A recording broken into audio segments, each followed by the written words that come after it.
You've probably heard of frankincense, one of the famous three gifts from the Christmas story.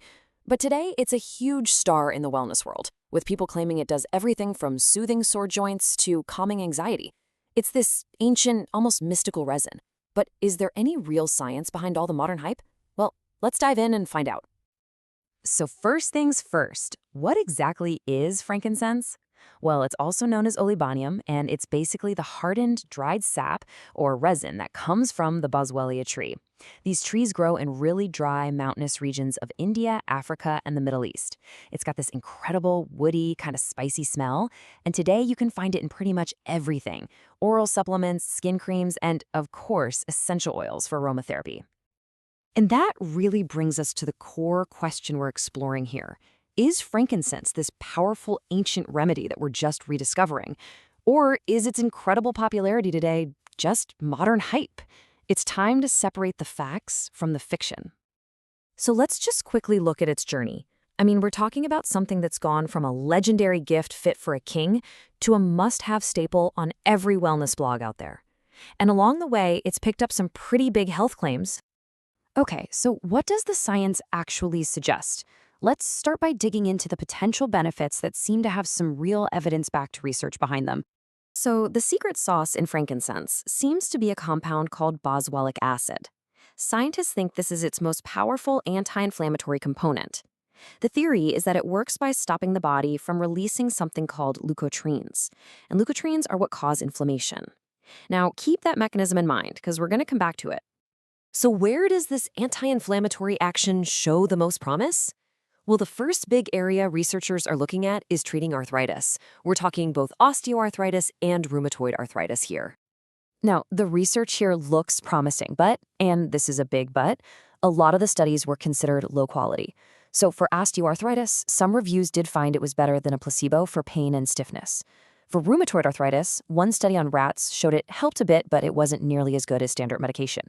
So yeah, there are some positive signs, for sure, but we really need better, stronger research before we can say anything definitive. All right, next up, gut health. Researchers are wondering if those same anti-inflammatory properties could help with conditions like irritable bowel syndrome, or IBS, and ulcerative colitis. And we're seeing a really similar pattern here. A couple of small studies suggest it could help with IBS symptoms and maybe even mild ulcerative colitis, but the evidence is just very, very preliminary. Most of the studies were either tiny or they weren't even done on humans. So again, we just can't draw any firm conclusions yet.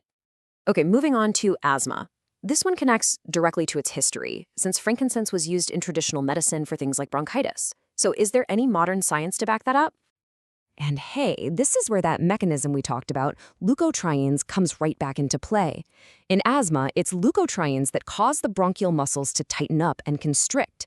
So by possibly blocking them, frankincense could help open up the airways. In one small study, a daily supplement actually helps people use their regular inhalers less often. It's still early days for sure, but the science here is pretty interesting. Our final potential benefit that has some real evidence behind it has to do with oral health. The thinking goes that this ancient resin might be able to help fight things like gum disease. And the idea totally makes sense, right? We know boswellic acids have strong antibacterial properties. And sure enough, in a test tube, frankincense extract was effective against the kind of bacteria that causes aggressive gum disease. And a small human study even found that chewing gum with frankincense helped reduce microbes in saliva. But, you guessed it, while it's promising, we're still waiting on bigger, better human studies to confirm these effects. All right, now we get to the main event. It's time to separate the myths from the reality. We've looked at the claims that have at least some scientific support, but what about all those other popular claims you see all over the internet? Let's see how they hold up under scrutiny. Okay, let's do a little rapid fire. The myth, it balances hormones. The reality, there's zero evidence. In fact, one study found it had no effect at all on estrogen levels. Next myth, it prevents diabetes. The reality, it's really uncertain. A few small studies hinted it might help, but others found no effect. And what about the big one, that it reduces stress and anxiety? So far, that's only been shown in rats. We have no human studies to back that up. And the list keeps going. The myth, it prevents heart disease. The reality, well, it's plausible since it's an anti-inflammatory, but it's totally unproven. We need studies. The myth, it improves your memory. The reality, again, only shown in animal studies, specifically in rats, and there's no human research. And finally, the myth that it enhances fertility. You guessed it, it might increase fertility in rats, but human studies are completely unavailable. So after hearing all of that, if you're still curious about trying frankincense for yourself, it is absolutely critical that you know how to use it safely. Let's break down the essentials.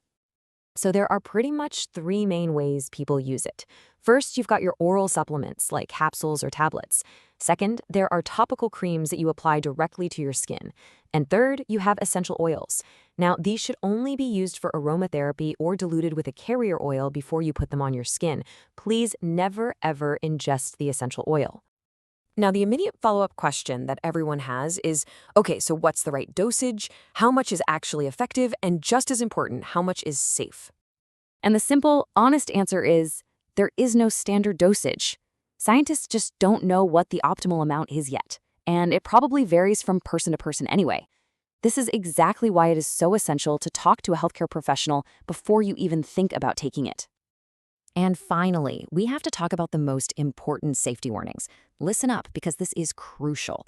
While frankincense is generally considered safe for most people, there are some major exceptions.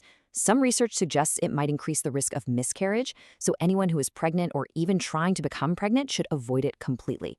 It can also interact with common medications like blood thinners and even over-the-counter anti-inflammatories like ibuprofen. The takeaway here is crystal clear. Always, always talk to your doctor before you use it. You know, our source material sums this up just about perfectly. It says, frankincense is likely safe for most people, but it may cause side effects and is not a miracle cure. And that's really the bottom line. It's not some magic bullet, but it is an interesting substance with some genuinely promising, though still very preliminary, research behind it. And that really leaves us with one final thought. Frankincense sits at this fascinating crossroads between ancient tradition and modern science. And it makes you ask a bigger question. How should we balance the wisdom of these age-old remedies with the really strict demands of modern scientific proof? It's a question that's definitely worth thinking about. Thanks for tuning in.